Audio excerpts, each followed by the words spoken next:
completely lost positions in this line with white by move 15 by sort of continuing to show off playing some crap like 95, which really can only be described as crap in this position. But weirdly, Ding is doing something very similar, which is with the move b3 instead of queen c2, which I think in most cases will just result in it being a full tempo up version of what I was trying to achieve. Yeah. The point, I guess, is we're waiting for black to make a move.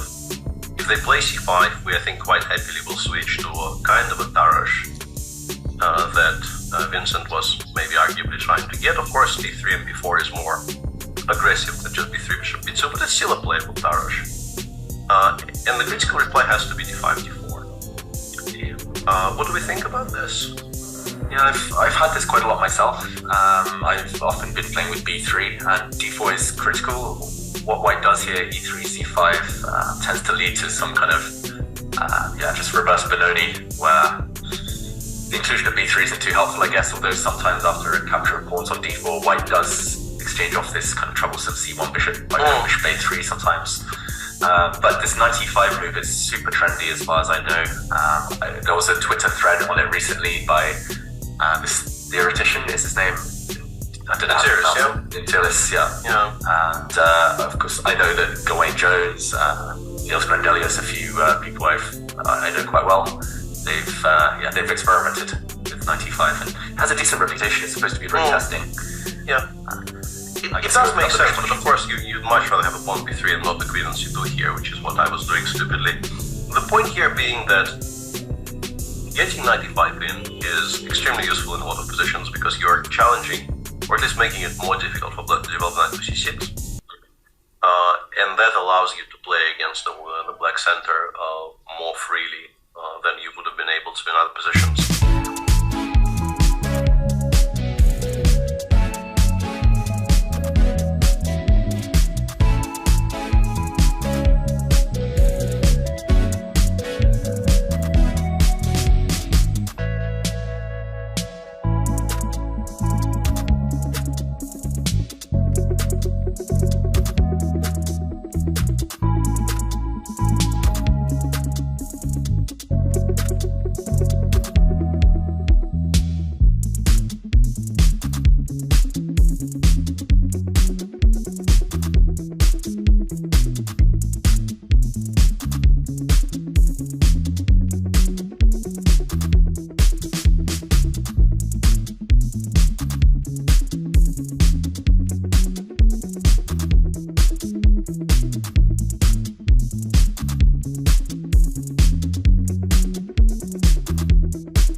we actually will find out, because this is what Gukesh opts for.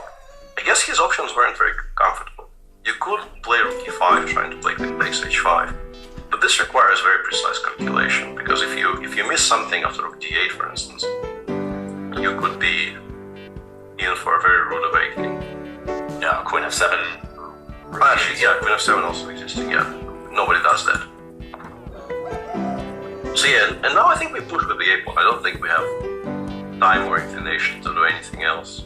There's maybe no. I was going to say there is some argument to play rook e7, but I don't know why we would allow rook d8. Anish in the meantime has chosen king h8. Ding hasn't resigned yet, as we can see on the screen, but you get the feeling he will. Because really it's very difficult to make a move.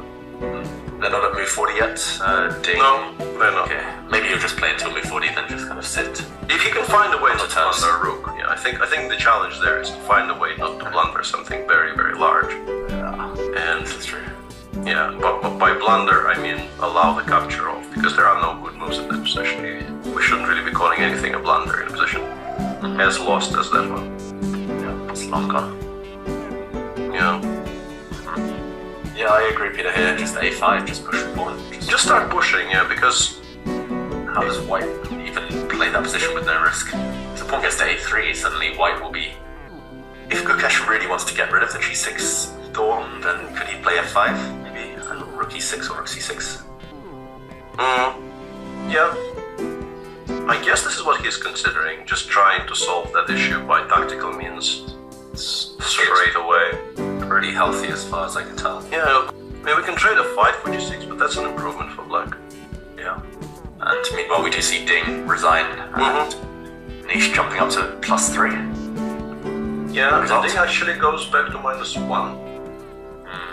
With this loss, he started by beating Gukesh with a very, very nice game.